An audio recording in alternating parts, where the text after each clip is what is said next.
Saludos también a los que están por allá en casa o los que se pegaron la rodadita este fin de semana y están conectados por allá desde lejos. A los que están acá y vencieron el frío y la lluvia, Dios los bendiga. Les mando un abrazo desde aquí, aunque no puedo estar allá, pero a todos los amo mucho, familia. ¿Vale? Bueno, hablamos de la palabra de Dios, amén. Hace unos días yo estaba almorzando en casa de mis papás. A mí me gusta mucho ir allá, lo hacemos con frecuencia, porque es el momento donde nosotros como que nos ponemos al día como familia y hablamos de todo un poquito. Pero esta vez en particular, ese almuerzo en particular, yo venía un poquito cargado, yo venía un poquito como lleno de cosas en mi cabeza, y era porque por esos días estaban rondando muchas malas noticias alrededor, tanto en la televisión como en la radio, como en redes sociales, en internet, en todas partes habían malas noticias. Y usted creo que me entiende cuando hablo lo que digo. No somos ajenos a esto. Se está hablando de recesión económica, se está hablando por todas partes de que el dólar está subiendo, de que hay temas que afectan la economía del país, que se habla de muertes, se habla de depresión por todas partes, hay enfermedades por todas partes. Hace poquito que viajé, volví a Bogotá y me decían, no, es que ya no es el COVID, eso ahora hay es que la pandemia del mico, yo no sé qué es eso, que andan todos enfermos. Hay temas ustedes saben que las últimas noticias han sido difíciles en cuanto a temas de ley, la despenalización del aborto, corrupción por todas partes, vandalismo, y si no fuera poco, la guerra, ¿cierto? Estamos este año con el tema de Ucrania, de Rusia, estamos con temas de crisis ambientales. Y en la iglesia también hay malas noticias a veces. A veces llegan temas de casos de división, de polarización, personas que se van, que abandonan la fe, personas que andan dando mal testimonio, y todo eso como que lo carga uno, ¿verdad? Muchas malas noticias. Y en este almuerzo, en ese espacio familiar tan especial, en un momento u otro pues se estaban hablando de todos estos temas, y todos estos temas venían golpeando mi fe, y en un momento como que yo interrumpí y dije, oye, ¿y será que no hay ni una sola buena noticia? Y sí, yo creo que fue una interrupción muy abrupta, pudo sonar un poquito odioso en casa, pero esa pregunta salió así nada más porque yo lo que quería realmente era decirle a todo lo negativo que estaba en mi cabeza, no más, suficiente, ya estuvo más, ya no más, ya estuvo bueno, necesito un respirito, porque es que a veces cada mala noticia que nos llega es como un golpe que intenta acabar con nuestra fe. Cada golpe intenta debilitar nuestra fe. ¿Se ha sentido así como yo esa vez? En algún momento nosotros decimos, ya no más. Y el tema es que en el mundo en que vivimos, el cristiano recibe a diario golpes duros a su fe. Pareciera que la cultura y el mundo no hacen sino emitir malas noticias, y es como si nos tuvieran a nosotros como un saco de arena, y entonces nos dan golpe tras golpe tras golpe, y nosotros estamos ahí como un saco de arena, como sintiéndonos que solo estamos para recibir golpes, y que poquito a poquito nos van sacando el rellenito, ¿cierto? Y nos vamos desinflando. Pero yo quiero decirte hoy una cosa, y es que si tú has estado en una situación así, percibes que esa es la realidad, esa no es la realidad. Amén. Esa no es la realidad. Tú no eres un saco de arena que está solo para recibir golpes y aguantar hasta que te rompas. Tú no eres eso. Más bien, Dios hoy nos quiere hablar y nos quiere recordar que Él nos da un medio para que, a pesar de estar recibiendo golpes, no solo los resistamos, sino que también podamos salir victoriosos. Y yo hoy quiero mostrarte, antes de iniciar, un videíto que deberías ver para entender lo que realmente deberíamos ser nosotros. No un saco de arena, y allá en producción me ayudan, sino que imagine que usted no es un saco de arena, usted es un dummy de ese, el muñequito de boxeo, y el enemigo va a querer golpearlo con malas noticias, con fracasos, con culpa, con vergüenza, pero tú no estás solo para recibir los golpes, porque Dios te da la fe para vencer. Amén. Dios te da la fe para vencer y crecer y tener esperanza y fuerzas y gozo y recibir cada promesa que Dios ha dicho para tu vida. Amén. Por eso es lo que hoy he querido iniciar una serie de predicaciones en torno a una carta que fue escrita especialmente para fortalecer la fe y la esperanza de los creyentes de una iglesia que en ese entonces estaba perseguida, era una iglesia sufriente y que era para edificarlos, para soportar el embate de falsas doctrinas, de actitudes destructivas, y el remitente es el apóstol Pedro. Y vamos a empezar una serie de predicaciones de aquí a todos estos domingos, deleitándonos, estudiando la palabra de Dios en la segunda carta del apóstol Pedro. Entonces, si quiere, vaya yendo a la Biblia, porque hoy vamos a iniciar simplemente con la introducción, que precisamente nos habla de la fe, para poder resistir, para poder crecer, para poder vencer en la vida cristiana. Necesitamos de una fe más profunda.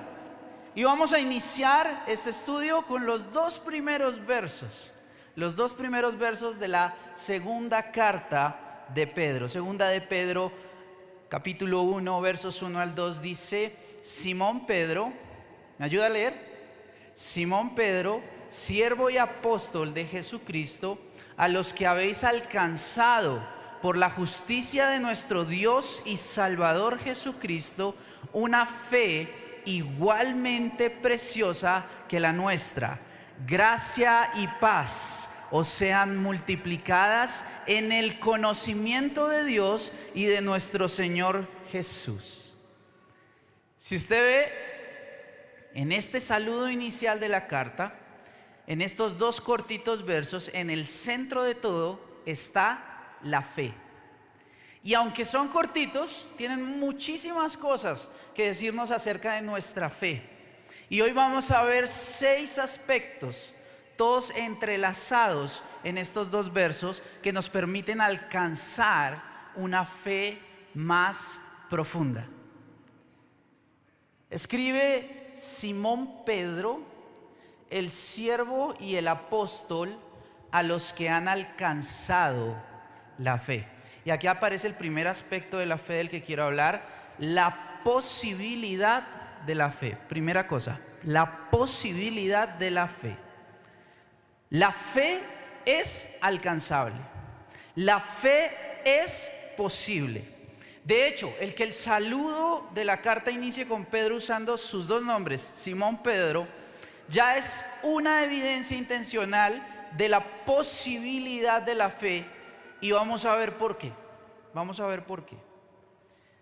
La fe, en su definición secular, la más básica, la más elemental, es simplemente un conjunto de creencias. ¿Sí? ¿Lo puede decir? Es un conjunto de creencias. Definición básica secular.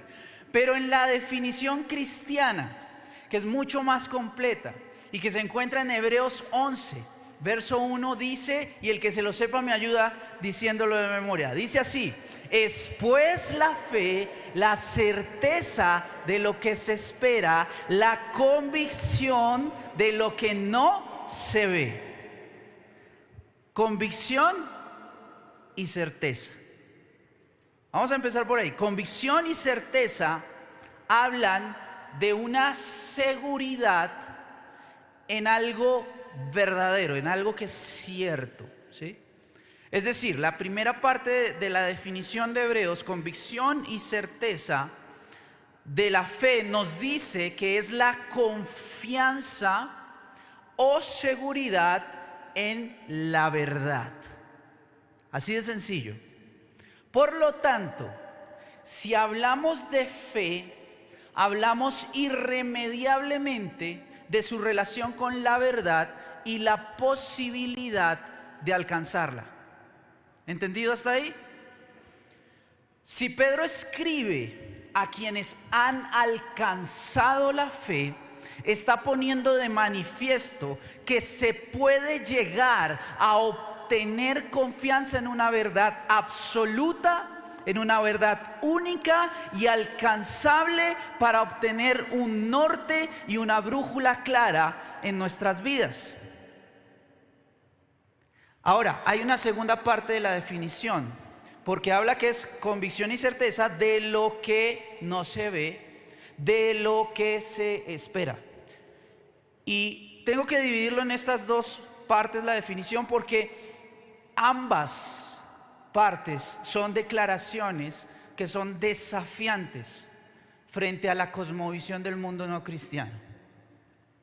La primera parte de la definición reta a la tendencia posmoderna de relativizar la verdad y de convertir la búsqueda de la verdad absoluta en una empresa imposible. Hoy en día el mundo nos dice: lo que es verdad para mí no necesariamente es verdad para ti. Eso es lo que dice el mundo hoy, ¿sí o no? Y viceversa. Lo que es verdad para ti no necesariamente es verdad para mí. Timothy Keller lo pone de esta forma: en lugar de la verdad, una palabra que siempre la ponen dentro de comillas intimidatorias, los posmodernistas promueven una multitud de micronarrativas contradictorias y opuestas. Las personas pueden vivir dentro de su propia narrativa creada de la vida. En palabras sencillas, cada quien crea su propia verdad porque no existe una posibilidad de alcanzar una única verdad. Por eso es que hoy en día todo el mundo está rezando y defendiendo las posturas de una agenda progresista global que dice: tú eres libre de creer lo que quieras, y cualquiera que intente decir que tiene la verdad es un opresor que solo quiere buscar ejercer poder sobre ti y oprimirte. ¿Se han notado eso o no?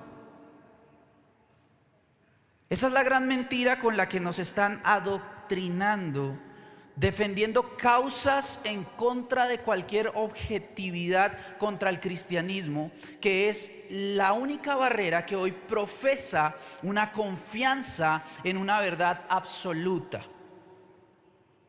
¿Les pongo un ejemplo? Ustedes saben que hoy hay un tema muy en boca de todo el mundo que tiene que ver con la ideología de género. ¿Se han oído eso? ¿Qué hacen ellos? Contrario a la verdad absoluta de que hay hombres y mujeres, ellos dicen: yo elijo no creer eso porque eso ha sido una verdad usada para ejercer poder sobre unas minorías supuestamente victimizadas por toda la historia. Y nosotros simplemente ahora construimos nuestra verdad y ya no hay hombre y mujer, sino hay una cantidad, como 30 y pico posibles géneros. Y cada quien elige qué puede ser. Si yo quiero ser un perro, yo puedo ser un perro. Y creo mi verdad y creo lo que yo creo. Y no solo eso, sino que ahora empiezan a decir, como nosotros hemos sido oprimidos, aquellos que dicen que tienen la verdad y que solo dicen hombre y mujer son los opresores. Por lo tanto, hay que ir en contra de esa opresión. Por lo tanto, hoy en día ustedes ven que cada vez más nos están imponiendo una ideología de género. ¿Qué le respondemos a estas posturas? Y usted de pronto se siente como: pero es que ya está por todas partes, ¿ya qué vamos a responder? Esto es muy fácil, es muy sencillo. Refutar a esto es muy sencillo porque en sí mismo esta postura es contradictoria. Les digo porque si no existe una verdad única y absoluta, como ahora el mundo está predicando, usted le responde de esta manera: ¿sobre qué fundamento entonces pueden los enemigos de la fe decirnos a nosotros que sus verdades son más legítimas que nuestra verdad? ¿Se dieron cuenta? Esa es la respuesta más sencilla para ellos. Ellos mismos no se dieron cuenta que se clavaron el sable. Ellos mismos han invalidado sus posturas al negar la posibilidad que incluso las verdades de ellos sean ciertas, porque dicen que todas las verdades son relativas. Entonces, por lo tanto, aquí no queda de otra. Está la confusión y lo ilógico de esa postura, que debe existir una lógica, una brújula que es un punto de partida para juzgar la realidad, una certeza de algo para dirimir entre unos y otros. Por lo tanto, la verdad debe ser alcanzable y por lo tanto nuestra fe es válida, porque es la única coherente que profesa hoy, en medio de tanta confusión, subjetividad e incoherencia, que es posible tener una base para vivir la realidad. La segunda parte de la definición, cuando decía es lo que no se ve, la convicción y la certeza de lo que no se ve, de lo que se espera, no reta la posición posmoderna, reta otra. La visión naturalista, la visión materialista del mundo, que eso es idea moderna, que reza que hay que ver para creer. Si algo no es demostrable por medio de la experimentación, no puede ser proclamado como cierto. Eso es lo que reza el mundo también. Y con eso el mundo pretende decir: Dios no existe, porque no hay forma de verle ni experimentarle en un laboratorio, por ejemplo. Para ello también hay una respuesta desde nuestra fe cristiana, y también es muy sencilla.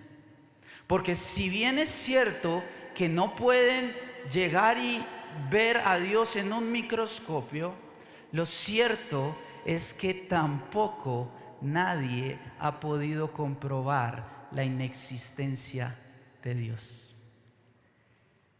Tim Keller lo pone también de esta manera: la incredulidad en Dios es un acto de fe, porque no hay manera de demostrar que el mundo y todo lo que está dentro de él y su profundo orden matemático, y yo le agrego su profunda complejidad y belleza, y la misma materia, todo simplemente existe por sí mismo como hechos crueles, con ninguna causa fuera de ellos mismos.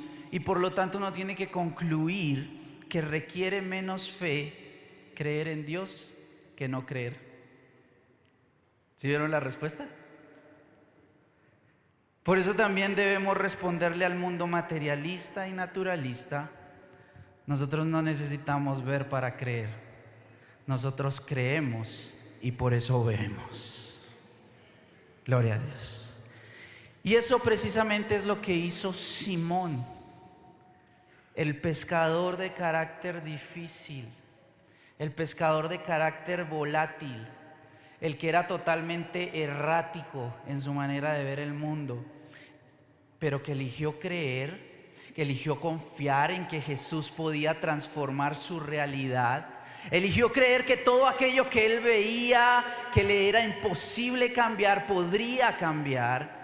Y el pescador, que era necio, arrebatado, esclavo de su pecado y su frustrante realidad, el que negó a Jesús 3 veces, se transformó en Pedro, el apóstol, el líder templado, el líder decidido, que fue columna de la iglesia que impactó el mundo. Por eso es que la carta inicia así: Simón Pedro, siervo y apóstol. El iletrado que parecía imposible que alguien lo tomara en cuenta para cualquier cosa que fuera mayor que simplemente pescar. Él decidió creer para ver, arriesgarse para elegir a Jesús como verdad única en su vida, y se convirtió en el líder del mayor movimiento de transformación del mundo en la historia, y escribió la carta de la cual se dice que tiene el lenguaje y la redacción más refinados de todas las cartas del Nuevo Testamento, porque él decidió creer para ver. Y dijo: ese tipo de fe que transforma el mundo es alcanzable, y yo, Pedro, soy prueba viva de ello. Amén. Era Simón, ahora es Pedro. Era un siervo desechado y despreciado, pero ahora es elegido y enviado, es un apóstol. Iglesia, confiar en verdades relativas no lleva a ningún lado sino a la incoherencia y a la confusión. Ir por el camino de la incredulidad simplemente te limita en la vida, pero tener fe en la verdad absoluta que te ofrece Jesús te lleva a alcanzar lo inalcanzable. Continúa el verso diciendo: a los que habéis alcanzado por la justicia de nuestro Dios y Salvador Jesucristo. Esto habla del segundo aspecto del que les quiero hablar: el contenido de nuestra fe. Hemos visto que la fe es la confianza y la seguridad en una verdad absoluta en la que esperamos. Cuando hablamos del contenido de la fe, buscamos cuál es esa verdad. Y el contenido de la verdad está en esta segunda frase: por la justicia de nuestro Dios y Salvador Jesucristo. Un Dios justo y un Salvador. Ahí está todo.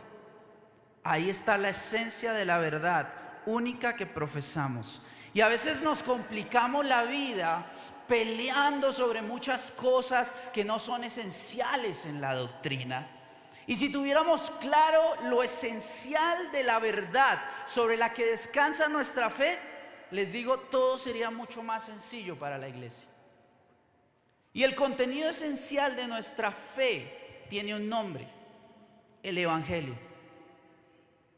Es la buena noticia que contrarresta todas las malas noticias a nuestro alrededor. Y es la mejor noticia. ¿Sabe por qué? Los periodistas dicen que las mejores noticias, los buenos periodistas, porque hay mucho mal periodista por acá, en Colombia.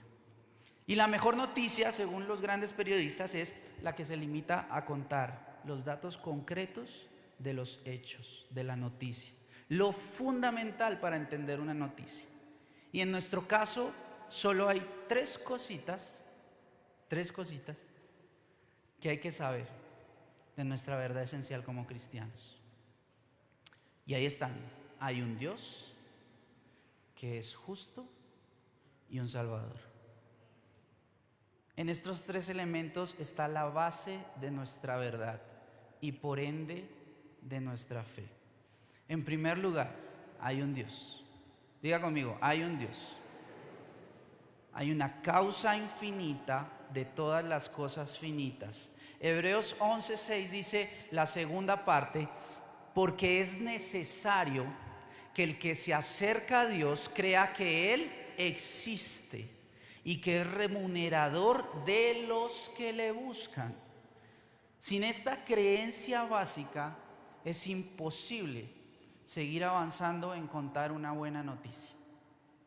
Como ya vimos, requiere más fe negar la existencia de Dios que creer en ella. Existe un Dios que creó todas las cosas, un único Dios perfecto, eterno, todopoderoso, creó todo y todo lo hizo bueno, incluyéndonos. Todo lo hizo bueno.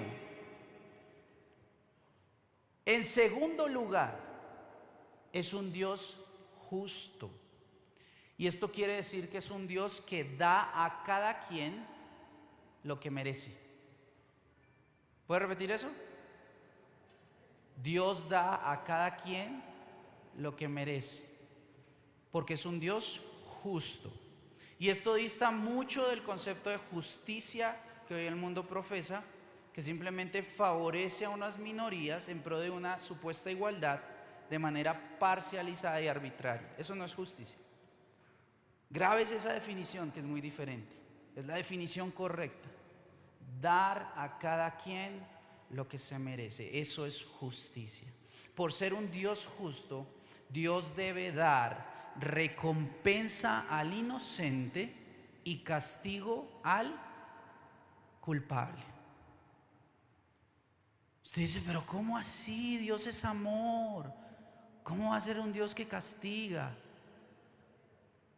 Imagínese usted por un momento un mundo donde los asesinos puedan asesinar sin temor a ninguna represalia. ¿Usted le gustaría vivir en un mundo así? Imagínese por un momento un mundo donde los violadores puedan salir a hacer cuanta fechoría quieran y no hay ninguna consecuencia. ¿Ustedes les gustaría vivir en un mundo así? Por eso se requiere justicia. ¿Se imagina un mundo donde el ladrón robe y no haya restitución? No es que se parezca a Colombia. Por eso necesitamos justicia en Colombia.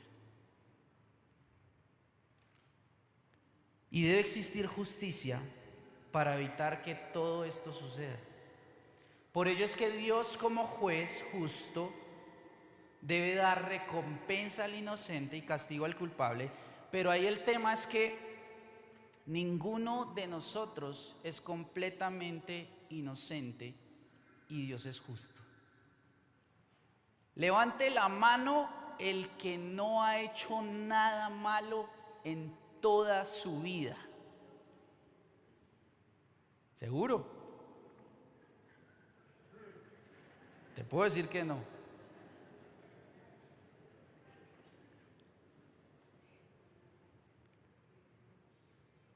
Todos, absolutamente todos, en algún momento hemos hecho algo malo. Todos hemos pecado y por lo tanto tenemos un castigo pendiente.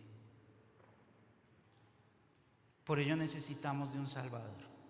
Tercer aspecto. Alguien que nos libre del castigo, alguien que aplaque la ira del juez justo y pague nuestra deuda. ¿Él es quién? Jesús. ¿Por qué Jesús? Porque es que Él es el único que ahorita, si yo preguntara y Jesús estuviera acá, era el único que podía levantar la mano. El único. No hay otro hombre en toda la historia de la humanidad, en ningún lugar de la tierra, que pudiera levantar la mano. Jesús sí. Y por eso es el único que se puede ofrecer a cambio de nosotros para pagar el precio de nuestra maldad. Su título de justo nos lo dio a nosotros, lo intercambió. Él se hizo culpable por nosotros y nosotros ahora somos justos porque Él se ofreció para que nosotros recibamos la recompensa del inocente y Él recibió el castigo del culpable. Ese es el Evangelio. Si vieron, son tres cosas que necesitamos saber. Tres cosas. Hay un Dios creador que por la caída, segundo caída, es un Dios justo y nosotros separados de Él por la caída, pero hay un Redentor que es Cristo Jesús. Creación, caída, redención. Esa es la verdad esencial. El verso luego dice: a los que han alcanzado por medio del Señor de nuestro Dios y del Señor Jesucristo, de la justicia de Dios y del Señor Jesucristo, han alcanzado una fe igualmente preciosa. Aquí viene el tercer aspecto de la fe: la unidad de la fe. Cuando dice una fe igualmente preciosa, implica que todos tenemos esta misma fe y debe haber unidad en ello. El texto original podría traducirse también de esta manera: una fe preciosa igual a la nuestra. ¿Y por qué es importante hacer esta claridad? Porque hoy la iglesia ha perdido poder transformador por andar enredada en pleitos, en querellas entre hermanos que deberían compartir la misma fe, pero que se dividen por temas que no son esenciales, que son periféricos al contenido fundamental de la fe cristiana, que es el Evangelio. Pedro, cuando usa la palabra isotimos, iso igual, timos, preciosa, reconoce que hay diversas expresiones de la fe, pero no diferentes fes. ¿Sí me entendieron? Hay diversas expresiones de la fe, pero no diferentes fes. Pablo dice en Efesios 4 que guardemos la unidad, y para ello dice: hay un solo cuerpo, un espíritu, un Señor, una fe. ¿Cuántas? Una fe, un bautismo, un Dios y Padre de todos. Esos versículos 4 y 6 del capítulo 4. Y el verso 12 y 13 del mismo capítulo dice que los ministerios en la iglesia son para perfeccionarnos y poder llegar a la unidad de la fe. Vamos siendo perfeccionados para llegar a la unidad de la fe.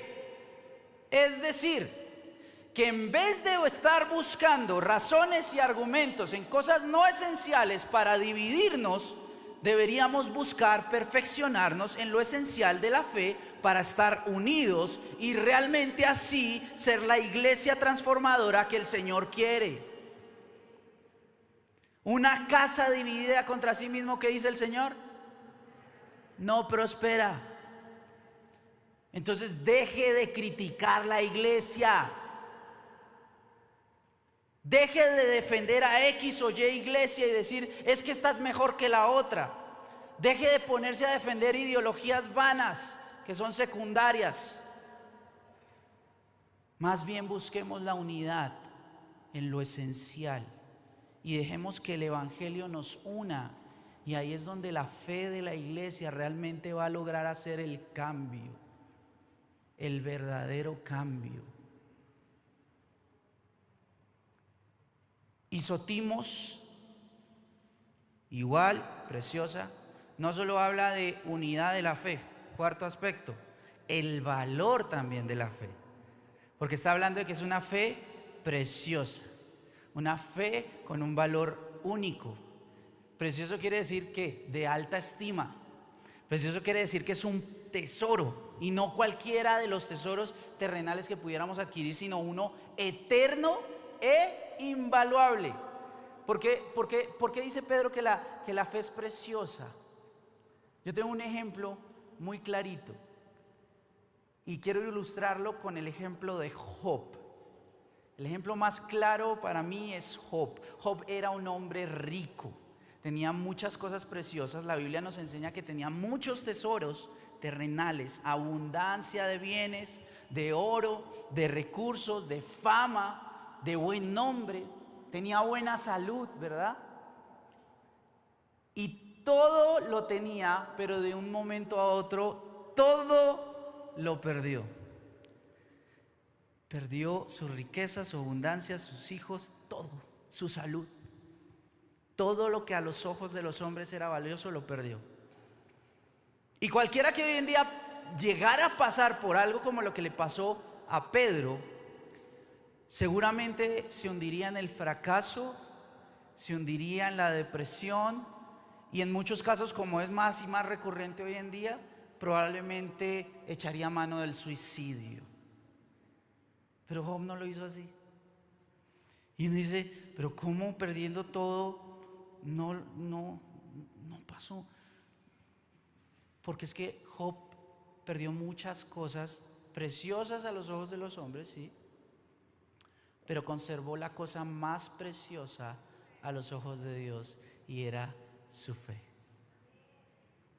Mantuvo sus creencias, Mantuvo la convicción de que hay un Dios que es justo y que podía salvarlo de cualquier desgracia.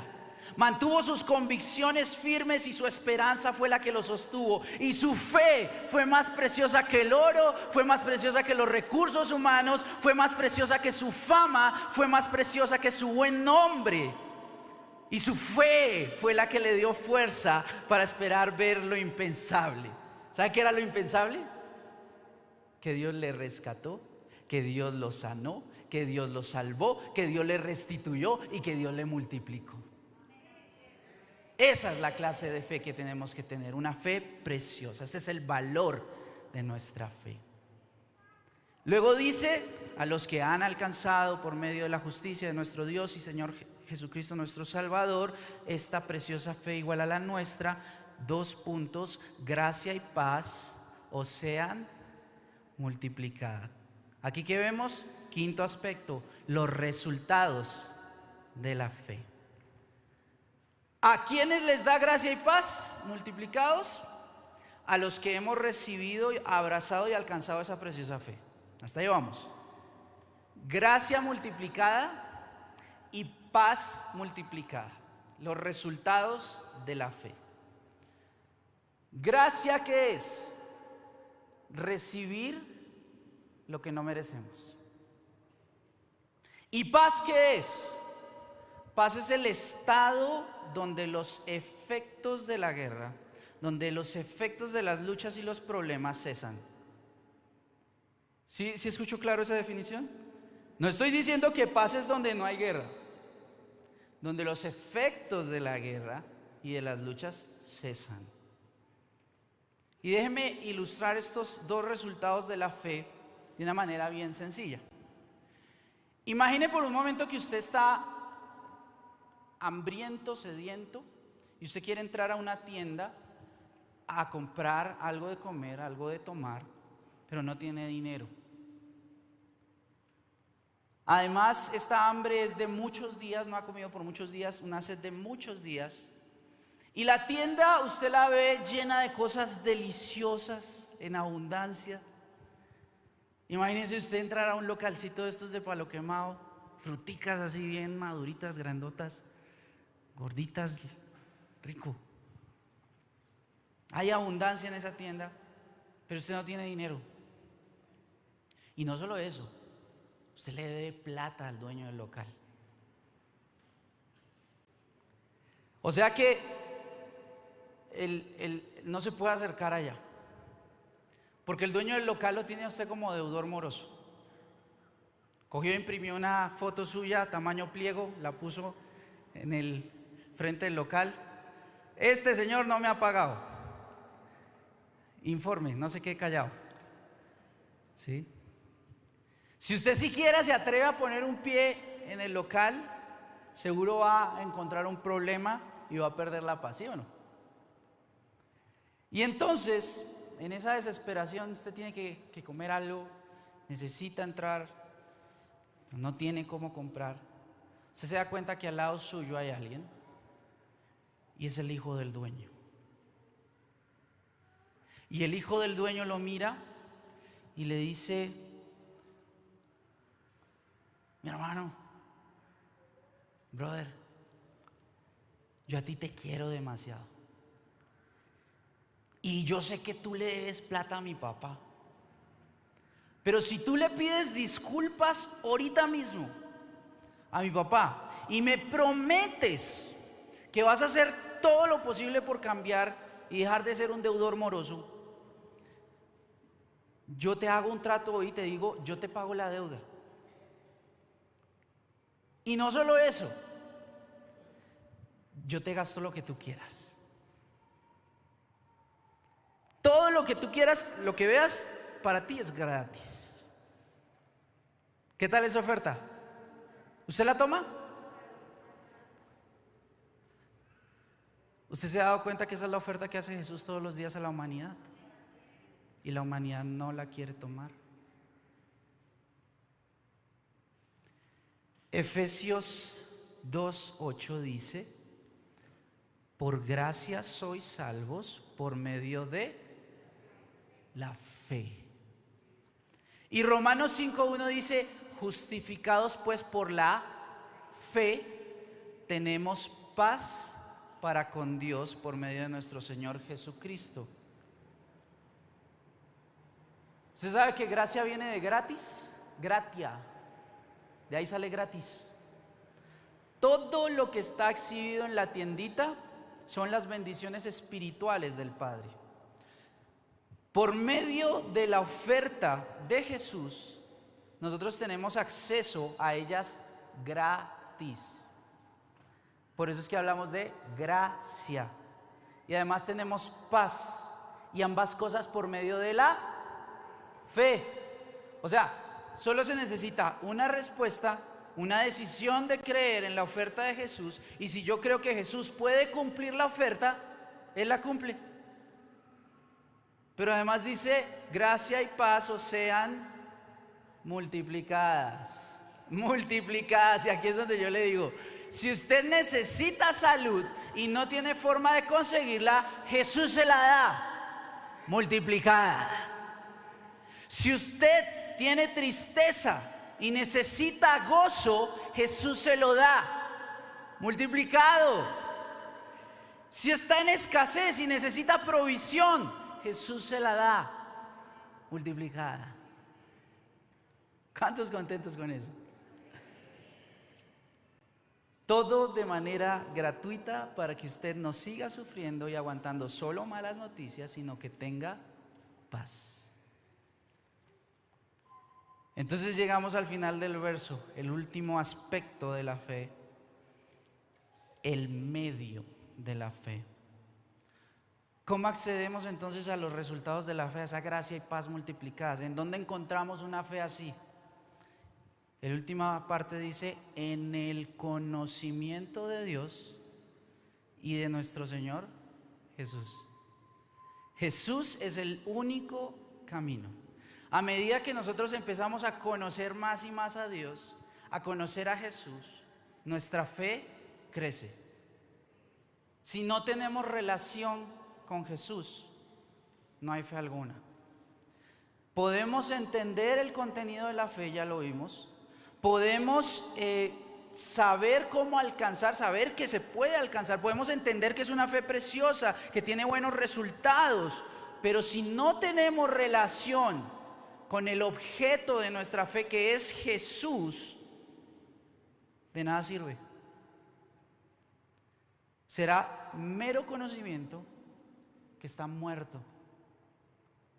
Cuando nosotros tenemos un encuentro personal con Cristo, un encuentro personal con Jesús, allí es que empezamos a caminar con Él, a escucharlo, a hablar con Él, a deleitarnos en pasar tiempo con Él y su palabra. En ese momento, cuando dejamos que el Espíritu Santo habite, y no solo visite de vez en cuando, habite en nosotros. Cuando empezamos a disfrutar de una relación con Dios, ahí es que nuestra fe toma vida. Porque la fuente de nuestra fe es Jesús. Porque el hombre en su naturaleza es contrario y se rehúsa a relacionarse con Dios, a creer en Dios. Pero cuando se encuentra cara a cara con Jesús, la cosa cambia. Como cambió para Pablo cuando se encontró con Jesús.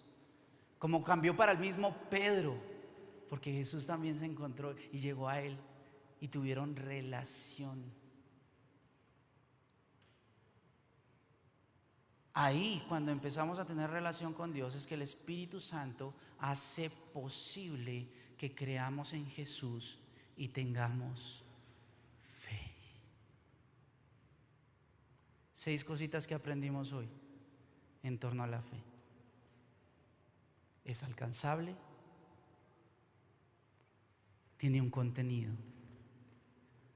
nos invita a la unidad, tiene un valor, tiene resultados y tiene un medio por donde alcanzarlo. Ponte de pie por un momento.